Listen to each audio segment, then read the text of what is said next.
Welcome back to Americade, guys. We are on the Indian Chieftain Dark Horse. I own one of these bikes, albeit mine is a 2018 and this is a 2023. So 5 model years newer.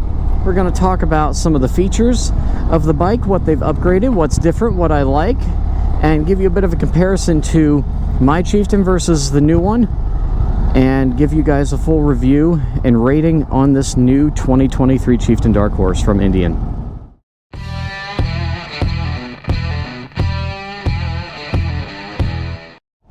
So if you guys are new to Indian, we're going to do something here the Harley guys can't do. We're going to put the windshield up. That way I can leave my visor open and get some cool air in here. It's 86. It feels hotter than that already. It's cranking today. It was almost up to 100 yesterday. It sucks. It's very hot out here doing these test rides. So hope you guys appreciate these. I am sweating my ass off. So if you've been around my channel, the first thing I talk about with motorcycle reviews is comfort. If a bike is not comfortable, you will not want to ride it. Now, Indians, in my opinion, are the most comfortable bikes out there. Now, you have some difference between the Scouts and the Chieftains and the Pursuits and all that good stuff, but I think Indians are the most comfortable bikes you will have. And in particular, the Chieftain, the Roadmasters, the Challengers, and the Pursuits, the touring lineup, they are just a cut above. So, seat out of the gate, this is set for 2 up. This is the Rogue seat, I believe. Very comfortable. I feel like it could be just a hair wider, but it's soft, it's cushy, which is nice. It gives you a lot of comfort right away. I've not ridden one of these seats for more than like 3 or 4 hours.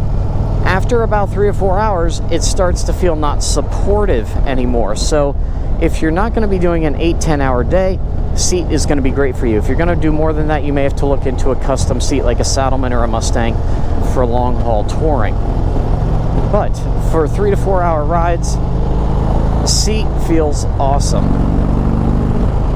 Now, riding position is the other component of comfort, and the riding position on here feels very comfortable. We've got nice big floorboards. I do miss having my heel shifter here. I'm used to that on my Indian. But we've got big floorboards. There's good pull back to the bars. I don't feel like I'm stretched and like having to lean forward and grab onto them. Personally, I wish they were maybe just slightly more narrow. That's even something I wished about on my Chieftain, but they are very comfortable. I've ridden my Chieftain and it's the same handlebar setup, and I did 10-12 hour days with it. No back pain, no problem. Riding position plus the seat out of the box, I'm going to give this a 9.5 out of 10.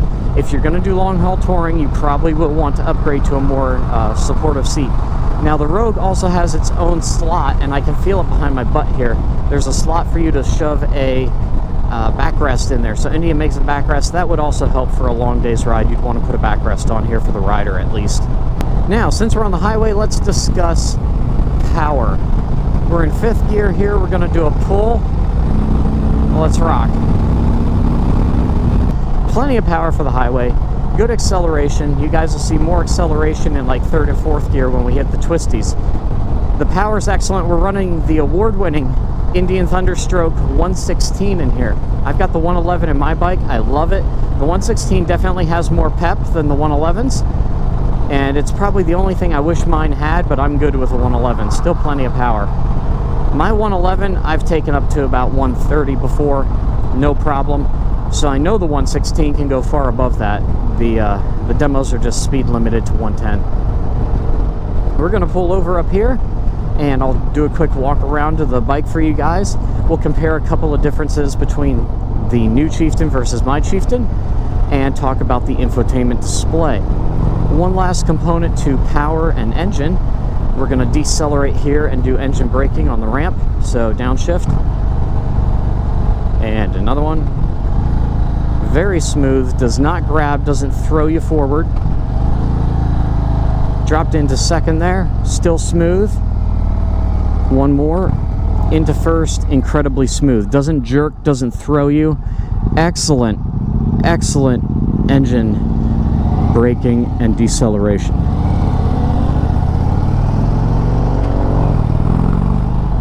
Alright, gonna pull over here real quick. Do a quick walk around the bike for you guys. All right, there she is, the 2023 Chieftain Dark Horse, 116 cubic inch engine, blacked out styling. We've got the LED headlamp, LEDs all the way around, including the light up Indian head that comes on when the engine's on. We've got Metzler tires, stock from the factory, dual floating disc brakes, beautiful gloss black engine mixed with some flat black on the heat shield for the exhaust, as well as certain engine components. Good mixture, looks really nice. Good storage in the back. My Chieftain has the trunk on it because I added it. They don't come with the trunk, but it's easily addable. It's got a quick release system. The trunk just pops on, so if you need more storage, you can always get it. Good saddlebag storage area. Plenty of room. I can get 2 helmets in the trunk that India makes, so lots of good options there if you guys need more storage. I was right, this is the Rogue seat. We've got room here. You can put a backrest in. There's a handle for your passenger. As far as storage up front, we've got the standard little box right here. You can also plug in an update for Ride Command, update the map navigation software, charge your phone, or use like a USB or iPod sort of charger as well. All right, taking a quick look at the infotainment center here. This is called Ride Command. If you're new to Indian, Ride Command is what we love. It's awesome. We'll start at the main screen. We've got a couple of these. We've got bike information, range, gear. By the way, this is fully customizable. You can drag and drop widgets here all over the place to customize these info screens to how you want. And you can have 3 of them. So 1, 2, and 3. I guess someone didn't set that third one up. Oh, there it is. So it shows you your elevation for your ride, kind of a graphical depiction. Really nice. If we go to navigation, we've got navigation here with weather and traffic overlay. It's got to be paired up to your phone to have that, but you get weather and traffic overlay through Ride Command. Now let's say you're riding and you don't want to do the touchscreen. Obviously that's not exactly safe. Behind my switches over here, left and right, I can toggle through all of these screens in order, and I can zoom in and out on the map.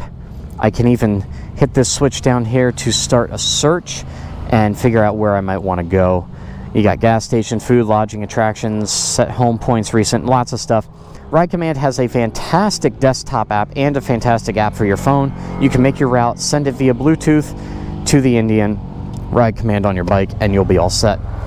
Phone settings, it'll show you text messages, and you can make and receive phone calls in your headset. And then, of course, music. We've got AM, FM, weather band radio, USB, iPod, and Bluetooth. Let's go back to audio real quick. I'll just crank the volume.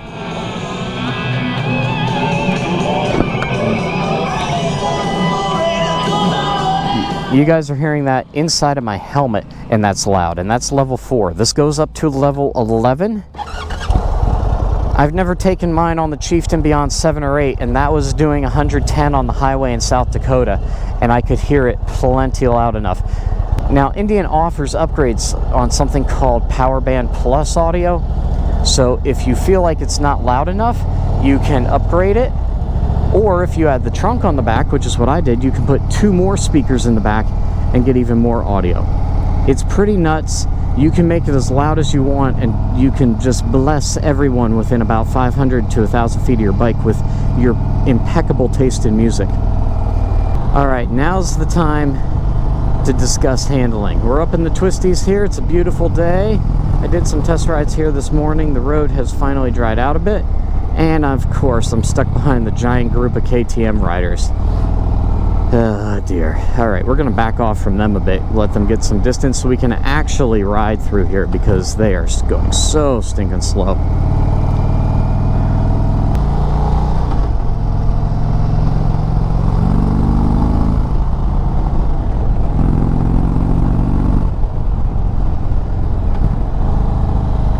Bike sounds amazing. Lots of power when you're ripping through these curves and pulling out on the other side. Let's talk about flickability here, how lightweight it feels. So let's say a squirrel, like what ran out in front of me this morning when I was doing a ride, or a pothole comes up, something in front of you, you just got to dodge real quick. Can you bounce around it like that? Can you go from middle position to left and back to right? How flickable is the bike? It feels very lightweight.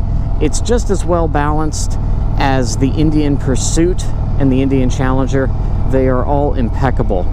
on handling. I give handling 10 out of 10, along with power, if I didn't mention that.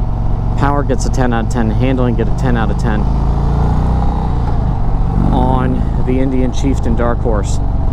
In addition to handling, there's really only one thing left to talk about. As we get up here, we'll go around a really steep curve. I'll give you guys one last idea about the handling, how it feels leaned over in the curves. There's a really good one coming up where I can lean it over pretty far and get some good power. Until we get to that point, let's talk about one last thing, style. You guys notice the front of the bike when I did the walk around. It looks kind of like a Harley Street Glide compared to my Indian Chieftain, which I'll put a picture of up on the screen. I have the traditional Chieftain fairing, whereas this was the redesign, I think in like 2019 they went to this, and mine was the last year they had the 2018 style fairing. Personally, I am not a fan of the new fairing. I'm sure they did a lot of market research and they went for this new fairing because of that. I mean, they didn't just do it without asking people first, so I might be in the minority there, but I like the old look of that rounded fairing. It was made and designed to look like kind of the 50s Streamliner railroad freight trains and the locomotives. That's what the design was supposed to replicate, was the nose of those locomotives. And it's a classic look, it's an iconic look. I personally like that. When they start to make it look too much like a Street Glide, then it's like, well, if I wanted that Batwing fairing type that they went for here, why not just get a Harley? That's my 2 cents. You may not agree with that. You may like the new design. Go for it. It's just not my cup of tea. Other than the nose, everything from here back looks pretty much the same. I call it the cockpit. I'm a pilot, so this is kind of like my control center here in my cockpit. This is all laid out exactly the same as on my bike, with the exception of they put a spot here so you have heated gear plug-in right on the panel, which is nice. Here's that nice curve. We can lean it over, get some power going. Hell yeah. Handles like a dream. So yeah, other than that nose, from here back it's the same with one exception. The saddlebags on here are slammed and squared off, also trying to replicate, I think, a little bit of Harley's look on like their Street Glide and Road Glide saddlebags, whereas my Chieftain has the rounded saddlebags to match the curve of the rear fender. Again, just personal preference. I like the older look, but that's just me. Ride command is a little bit different versus the older Chieftains. It's got more features with that weather and traffic integration with your phone, and the screens are a little bit more customizable. Other than that, all the different audio bands are the same, the navigation's the same. Ride command is awesome with the app. The app works for my older Chieftain as well. I can make like routes on there and send it to the display. So they've done a great job of keeping that set up for all Indian users, no matter what your model year is. I think that about covers it on this bike, guys. I hope you found this helpful. If you have any questions about Indian motorcycles at all, please ask away down below. Or if you just want to chat, say something in the comments, say hi. But I ride an Indian. I also ride a Harley, but I prefer the Indian. So I know them well. I like these bikes. If you guys have any questions, I will do my best to answer them and help you guys out, especially if you're considering going for an Indian. Let me help talk you into it, all right? I'm glad I got one, so happy to always help people if they're looking at getting an Indian, coming over to the tribe. If you guys found this video helpful or you enjoyed it, please hit that thumbs up button. That helps me crack the YouTube algorithm and get this video out to more people who might be interested in watching this video like you. If you're new here and you feel I've earned it, please subscribe to my channel. It's the big red button. Click the bell icon next to it, and that will give you notifications when there are new videos to watch here on MOTOBLADE. I have filmed at least 15 test ride videos from here at Americade this week. Tons of different brands, bikes, all kinds of stuff. Sport bikes, adventure bikes, touring bikes. So if you guys are interested in purchasing a new motorcycle and I haven't hit the one that you want yet, just stick around because it might be coming. It's starting to cook out here, guys. 86 degrees, and it's going higher later this afternoon. So from a very, very hot Americade and a sunny Americade, which is kind of rare, apparently. Thank you guys for watching. Until next time, y'all know what to do. Be careful on the road out there. Ride safe, ride on. I will catch all y'all in the next video. From Americade 2023, deuces.